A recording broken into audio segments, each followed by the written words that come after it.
Hello, আসসালামু আলাইকুম।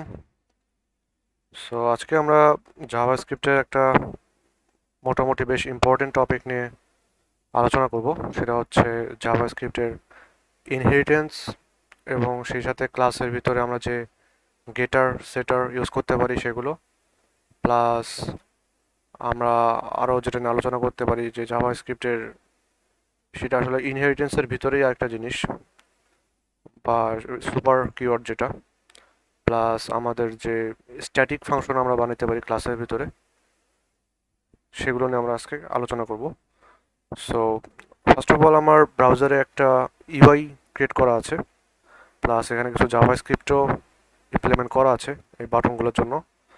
So আমি চাইলে এই বইটার কিছু কপি সেল করতে পারি, রিস্টক করতে পারি, আবার চাইলে আমি নতুন করে কপি সংখ্যা ডিটারমাইনও করতে পারি। সো এখানে আসলে কিছু গেটার সেটার ইউজ করা আছে যেগুলো আমরা পরে দেখতে পারবো। সো ফার্স্ট অফ অল আমরা যদি এখানে একটা ক্লাস ক্রিয়েট করি, ক্লাসের নাম হচ্ছে বুক, এবং এই ক্লাসটা যে কনস্ট্রাক্টর এটার ভিতরে একটা বইয়ের যে সকল ইনফরমেশন থাকতে পারে, যেমন একটা টাইটেল, সরি, একটা টাইটেল থাকতে পারে, অথর নেম, প্লাস পাবলিশিং ইয়ার থাকতে পারে বইটার, তো এটা বলতে পারি আমরা পাবলিশড ইয়ার। অ্যান্ড অলসো আমরা বলতে পারি যে বইটির কতগুলো কপিস আমাদের কাছে আছে সেইটা আমরা ডিফাইন করতে পারি। ওকে, সো এটা যদি আমাদের কনস্ট্রাক্টর হয় তো আমরা নর্মালি যেটা কনস্ট্রাক্টর যেভাবে আমরা তৈরি করি, so this dot title is equal to title, এই ইনফরমেশনগুলো যেহেতু আমরা ইউজারের কাছ থেকে নেব, সো আমাদেরকে এইভাবে প্রত্যেকটা প্রপার্টির জন্য ডিফাইন করতে হবে।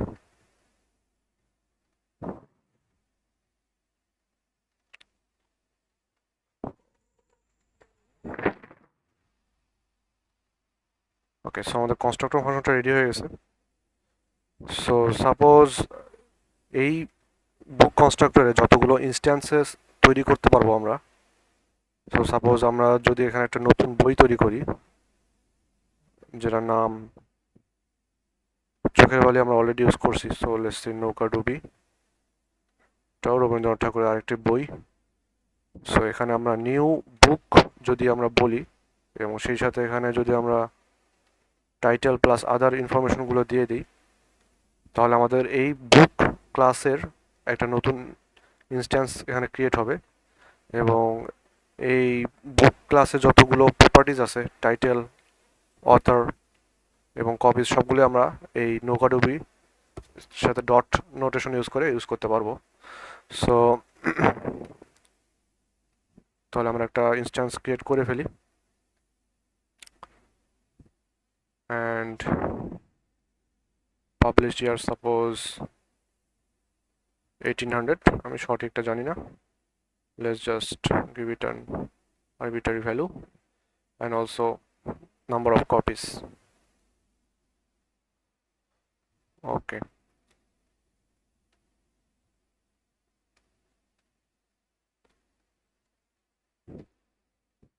এবং আমরা এই কনস্ট্রাক্টর ফাংশনের পরে আমরা চাইলে কিছু মেথডসও অ্যাড করতে পারি, যেমন আমরা বলতে পারি যে প্রিন্ট ডিটেলস,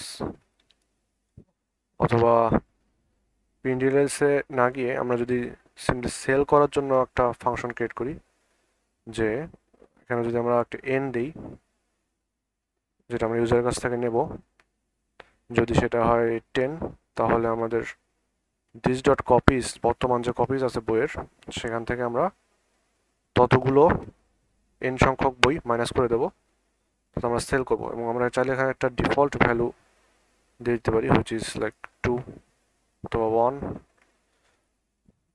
আবার একইভাবে রিস্টক ফাংশন একটা আমরা ক্রিয়েট করতে পারি, সেখানেও আমরা একটা ডিফল্ট ভ্যালু দিতে পারি 5।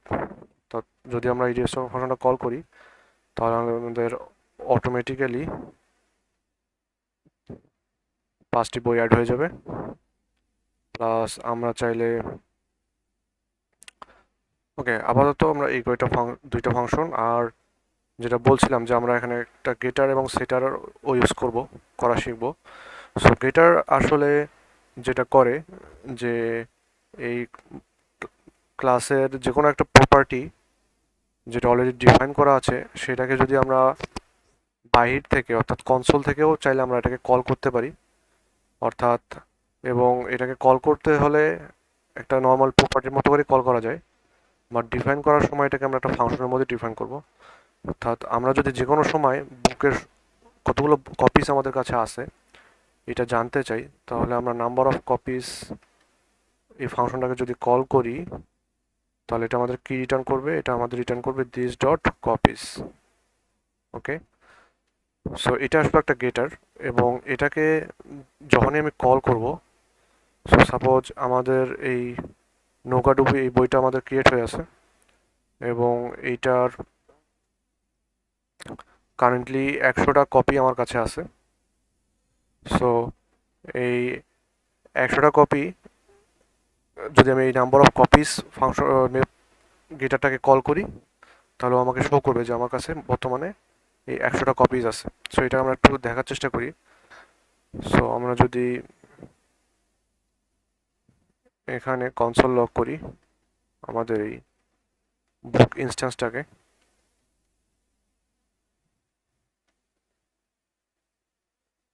ওকে,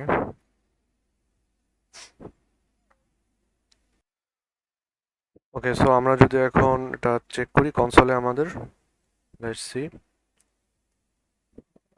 ওকে, ওকে, আমার এই ইউআইটা ক্রিয়েট করতে গিয়ে আমি একবার অলরেডি বুক ক্লাসটা ডিফাইন করছিলাম। সো এখানে আমরা একটা চেঞ্জ আনি, সে নিউ বুক অ্যান্ড বা আমরা বলতে পারি এটাকে ক্রিয়েট বুক।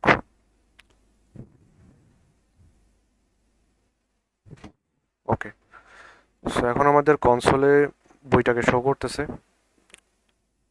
আমাদের অ্যাকচুয়ালি পুরো ক্লাসটা সহ শো করতেছে যে ক্রিয়েট বুক, তার আন্ডারে আমাদের এই নৌকাডুবি টাইটেল অথর এবং কপিস রয়েছে 100। এবং এখানে যে আমরা দেখতে পাচ্ছি নাম্বার অফ কপিস, এইটাই কিন্তু আসলে আমাদের গেটারটা যেটা আমরা একটু আগে ডিফাইন করছি। এবং এখানে যদি আমরা ক্লিক করি তাহলে আমাদের বইয়ের বর্তমান সংখ্যা আমাদেরকে শো করবে। এবং সেই সাথে আমাদের যে সেল রিস্টক যে ফাংশনগুলো আমরা তৈরি করছি সেগুলো আমরা এখানে দেখতে পারতেছি। তো আমরা চাইলে এখান থেকেও আমাদের তৈরি করা যে বইটা সেটাকে আমরা অ্যাক্সেস করতে পারবো এবং চাইলে আমরা সেলও করতে পারবো এখান থেকে। সাপোজ আমি 10টা কপি সেল করব এবং সেল হয়ে যাওয়ার পরে যদি আমি আবার নাম্বার অফ কপিস চেক করি তাহলে দেখা যাবে যে আমার 80 বুকস লেফট। ওকে, আবার আমি যদি রিস্টক করি, সাপোজ রিস্টক ফাংশনটা যেহেতু ডিফল্ট ভ্যালু দেওয়া আছে, এরপর যদি আমি আবার এটার নাম্বার অফ কপিস চেক করি দেখবো যে আমার 5টা বই রিস্টক হয়ে গেছে এখানে। সো এই নাম্বার অফ কপিস যেটাকে আমরা একটা প্রপার্টির মতো করে এখানে কল করতেছি, এটাই আসলে আমাদের এই গেটারটা যেটা আমাদের ওই সময়ে যতগুলো কপিজ আছে বইয়ের সেটা রিটার্ন করতেছে। সো এই গেটারের মধ্যেই আরেকটা জিনিস হচ্ছে সেটার। সো এইটা যেটা করি এটাকে আমরা সেম নাম দিয়েই ডিফাইন করতে পারি, বাট এখানে আমরা একটা নাম্বার ইনপুট হিসেবে দেব এবং এটা যেটা করবে দিস ডট কপিসের নাম্বারটাকে রিডিফাইন করে দেবে।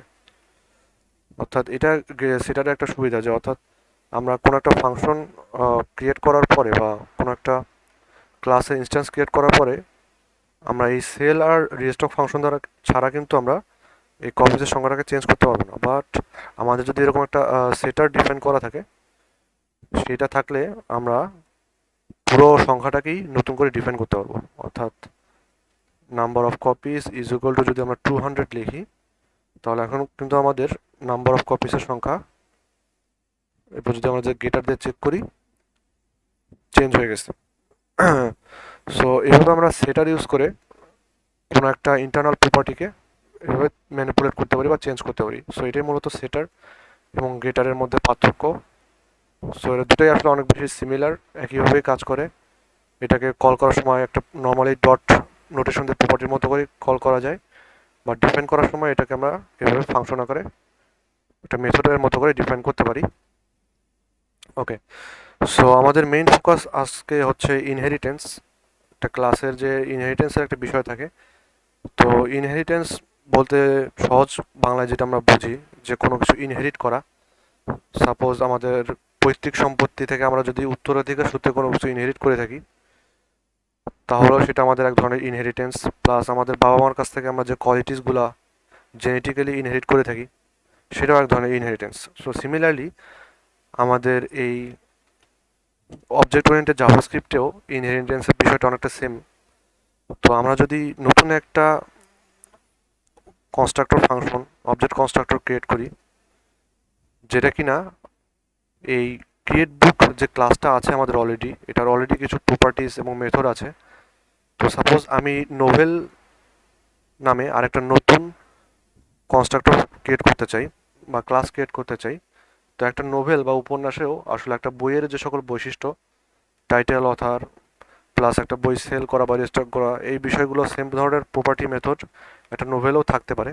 তো আমাদের নতুন করে নোভেলের জন্য এইসব প্রপার্টি মেথড ডিফাইন না করে আমরা যেটা করতে পারি, যে এটাকে একটা চাইল্ড হিসেবে আমাদের এই মেইন ক্রিয়েট বুক যে ক্লাসটা আছে সেটার একটা চাইল্ড হিসেবে আমরা ডিফাইন করতে পারি। এই জন্য আমরা যেটা করব, এক্সটেন্স ক্রিয়েট ইউজ করে এই ক্রিয়েট বুকটাকে এক্সটেন্ড করব, যার ফলে এখন যদি আমরা একটা কনস্ট্রাক্টর ফাংশন ক্রিয়েট করি এবং এই কনস্ট্রাক্টর ফাংশনের ভিতরে যদি আমি সুপার ক্রিয়েট কিওয়ার্ডটা ইউজ করি, তাহলেই কিন্তু আমার এই ক্রিয়েট বুকের যতগুলো মেথড আছে সব এই নোভেল যে ক্লাসটা আছে এটার যে সকল ইনস্ট্যান্স আমরা ক্রিয়েট করব পরবর্তীতে, তারাও ইউজ করতে পারবে।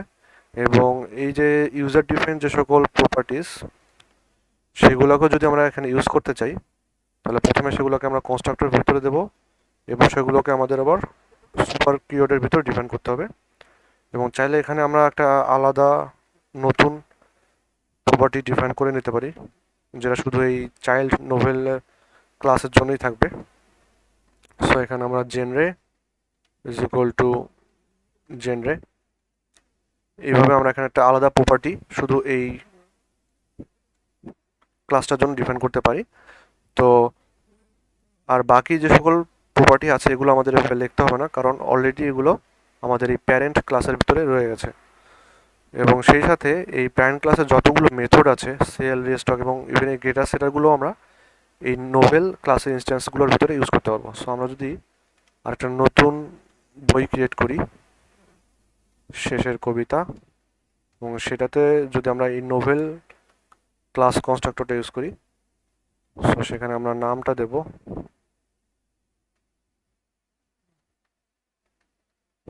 প্লাস অথর, আমাদের same author,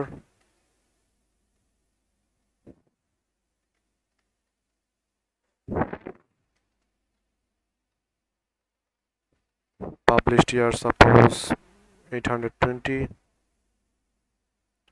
and copies suppose 50 copies আমাদের কাছে আছে। আর যেহেতু একটা জেনরে আমরা ডিফাইন করতে চাইছিলাম, so let's call it thriller.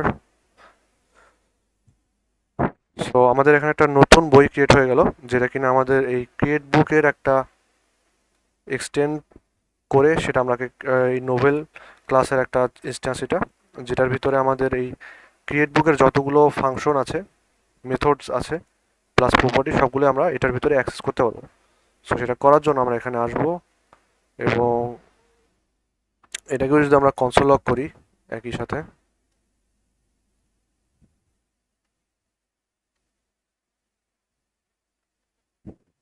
So এখানে আমরা দুইটা বই এখন আমরা দেখতে পাচ্ছি। একটা হচ্ছে আমার এই ক্রিয়েট বুক ক্লাসের ইনস্ট্যান্স এবং আরেকটা হচ্ছে আমার এই নোভেল ক্লাসের। বাট এই নোভেল ক্লাসের যে ইনস্ট্যান্স, সেটার ভিতরে আমরা এই নাম্বার অফ কপিস যে গেটারটা, সেটাকে আমরা অ্যাক্সেস করতে পারছি, যেটা কিনা মূলত এই ক্রিয়েট বুক থেকে আসছে। এবং এটার যে প্রোটোটাইপ তার ভিতরে যে আবার আমাদের অবজেক্ট প্রোটোটাইপ সেটাতে যদি আমরা অ্যাক্সেস করি তাহলে সেখানে আমরা দেখতে পাবো যে রিস্টক সেল গেটার সেটার যে সকল ফাংশন আমাদের মেইন যে প্যারেন্ট ক্লাস ছিল সেটার ভিতরে ডিফাইন করা ছিল সেই সবগুলো প্রপার্টিসই আমার এই চাইল্ড যে ক্লাসটা সেটার ভিতরে চলে আসছে এবং এই ক্লাসের যে ইনস্ট্যান্স এই শেষের কবিতা এই বইয়ের ভিতরেও এই অবজেক্টের ভিতরেও আমার সবগুলো ফাংশন আমরা ইউজ করতে পারবো এখন চাইলে। সো আমরা ফার্স্ট ট্রাই করি ইউজ করার যে ডট সেল যদি আমরা ফার্স্টে ইউজ করি, এরপর যদি আমরা আবার ওই গেটারটাকে ইউজ করি নাম্বার অফ কপিস, তাহলে দেখবো যে আমাদের কপির সংখ্যা 10 কমে গেছে। একইভাবে যদি আমরা সেটারটাকে ইউজ করতে চাই dot number of copies equal to 100, আবার যদি আমরা চেক করি সো দেখবো যে আমাদের সকল মেথড যেগুলো আমাদের এই প্যারেন্ট ক্লাসে ছিল সেগুলো সবগুলোকে আমরা আমাদের এই নোভেল ক্লাসের ভিতরে অ্যাক্সেস করতে পারছি জাস্ট বিকজ আমরা এটাকে এক্সটেন্ড করে নিয়েছি। অর্থাৎ এখন এই নোভেল ক্লাসটা হ্যাজ ইনহেরিটেড, আমরা বলতে পারি, all the properties and method from the create book class। ঠিক আছে, আর এই বিষয়টা হচ্ছে আমার ইনহেরিটেন্স, যে একটা ক্লাস যেটা আগে থেকে ডিফাইন করা আছে সেটাকে আমরা চাইলে একটা নতুন যখন আমরা একটা ক্লাস ক্রিয়েট করব সেটার জন্য সেটা যদি একই টাইপের হয় এবং একই ধরনের প্রপার্টি ইউজ করার প্রয়োজন হয়ে থাকে তাহলে সেটাকে আমরা নতুন করে না বানিয়ে আমরা সিম্পলি পূর্বের ক্লাসটাকে এভাবে এক্সটেন্ড করে সুপার কিওয়ার্ডের সাথে সেটাকে ইউজ করতে পারি। এবং এটার সাহায্যে আসলে আমরা জাভাস্ক্রিপ্টের কিছু বিল্ট ইন ক্লাস আছে যেমন বা অবজেক্ট আছে, যেমন একটা ডেট কনস্ট্রাক্টর একটা আছে। তো আমরা চাইলে এই ডেট ফরম্যাটার নামক সাপোজ আমরা একটা অবজেক্ট কনস্ট্রাক্টর ক্রিয়েট করব, তো সেটাকে আমরা জাভাস্ক্রিপ্টে যে বিল্ট ইন যে ডেট কনস্ট্রাক্টর সেটাকে এক্সটেন্ড করে আমরা এটা বানিয়ে নিতে পারি। এবং এই ডেট ফরম্যাটারটা আসলে কীভাবে ইউজ করা যেতে পারে এটাকে চাইলে আমরা যেটা করতে পারি যে আমাদের এই ডেট কনস্ট্রাক্টর দিয়ে যখন আমরা কোনো ডেট প্রিন্ট করাই তখন সেটা আসলে ফরম্যাটেড থাকে না বা একটা ডিফল্ট ফরম্যাটে থাকে। তো এই ডেট ফরম্যাটার দিয়ে চাইলে ওটাকে আমরা নতুন করে ফরম্যাটেড করে ইউজ করতে পারি। সো এইভাবে জাভাস্ক্রিপ্টের আরও অনেক বড় বড় অবজেক্ট কনস্ট্রাক্টরগুলোকে আমরা এইভাবে আমাদের নিজের মতো করে একটা ক্লাস ডিফাইন করে ওই বিল্ট ইন অবজেক্ট কনস্ট্রাক্টরটাকে এক্সটেন্ড করে আমরা সেটাকে ইউজ করতে পারি। সো এইভাবে আসলে মূলত ইনহেরিটেন্স তাকে আমাদের প্রোগ্রামিংয়ের সুবিধার্থে ইউজ করা যায়। এবং আজকে আরও একটা জিনিস আমি যেটা বলতে যাচ্ছিলাম সেটা হচ্ছে স্ট্যাটিক ফাংশন নামে বা স্ট্যাটিক মেথড নামে আমরা কিছু মেথড একটা ক্লাসের ভিতরে চাইলে ডিফাইন করতে পারি। তো এই স্ট্যাটিক মেথডগুলো আসলে একটা ফাংশন যেগুলো আসলে আমরা চাইলে ইনস্ট্যান্সের ভিতরে ইউজ করতে পারি না। অর্থাৎ আমাদের এই যে ইনস্ট্যান্সগুলো আমরা যে ক্রিয়েট করছি এক একটা ক্লাসের, আমরা এই স্ট্যাটিক মেথড যখন একটা ক্রিয়েট করব তখন সেটাকে আমরা এই ইনস্ট্যান্সগুলোর ভিতরে ইউজ করতে পারবো না বা অ্যাক্সেস করতে পারবো না, বাট আমরা আমাদের যে মেইন ক্লাস সেটার সাহায্যে আমরা এগুলোকে ইউজ করতে পারবো। অর্থাৎ আমরা যদি এরকম একটা স্ট্যাটিক ফাংশন তৈরি করি যে টোটাল নাম্বার অফ বুকস এবং সেখানে আমি যদি 2টা বই ইনপুট হিসেবে দিই তাহলে ও যেটা করবে বা কনসোল লগ করবে 2টা বইয়ের সংখ্যার যোগফল dot copies plus book to dot copies. তো আমাদের এখানে 2টা বই অলরেডি ক্রিয়েট করা আছে। তোমরা যেটা করতে পারি, যেহেতু আগে বললাম যে এই ধরনের স্ট্যাটিক ফাংশন শুধু আমাদের ক্লাসের ভিতর দিয়ে অ্যাক্সেস করতে হবে। সো আমরা ফার্স্টে লিখব create book dot total number of books এবং সেখানে আমরা আমাদের যে বই দুটো ক্রিয়েট করা আছে সেগুলোকে ইনপুট হিসেবে দেব। তাহলে এটা যেটা করবে আমাদের কনসোলে 2টা বইয়ের টোটাল কপিজের সংখ্যা, একটা ছিল 100, একটা 50, দুটার যোগফল 150 এখানে প্রিন্ট করে দিয়েছে। তো এটাই আসলে মূলত স্ট্যাটিক ফাংশন, এবং এই স্ট্যাটিক ফাংশনটাকে আমরা কোনো এই ইনস্ট্যান্সের ভিতরে খুঁজে পাবো না, এবং সেটাকে আমরা অ্যাক্সেসও করতে পারবো না। এখানে শুধু আমাদের গেটার সেটার এবং যে ফাংশনগুলো আমরা নর্মালি ডিফাইন করছি মেথড, সেগুলো আছে। স্ট্যাটিক ফাংশনটা আসলে এখানে আমরা পাবো না আসলে অ্যাক্সেস করতে। এটাকে অ্যাক্সেস করতে হলে আমাদের এইভাবে ক্লাসের ভিতর দিয়ে অ্যাক্সেস করতে হবে। ওকে, সো এই ছিল মোটামুটি আজকের জাভাস্ক্রিপ্টের ইনহেরিটেন্স, ক্লাস, গেটার সেটার এবং স্ট্যাটিক ফাংশন নিয়ে আম, আলোচনা। আশা করি সবাই বুঝতে পেরেছেন, এবং কারো যদি কোনো কনফিউশন থাকে বা আমি যদি কোনো কিছু ভুল বলে থাকি, অবশ্যই কমেন্ট সেকশনে জানাবেন। I will try to explain, and have a good day.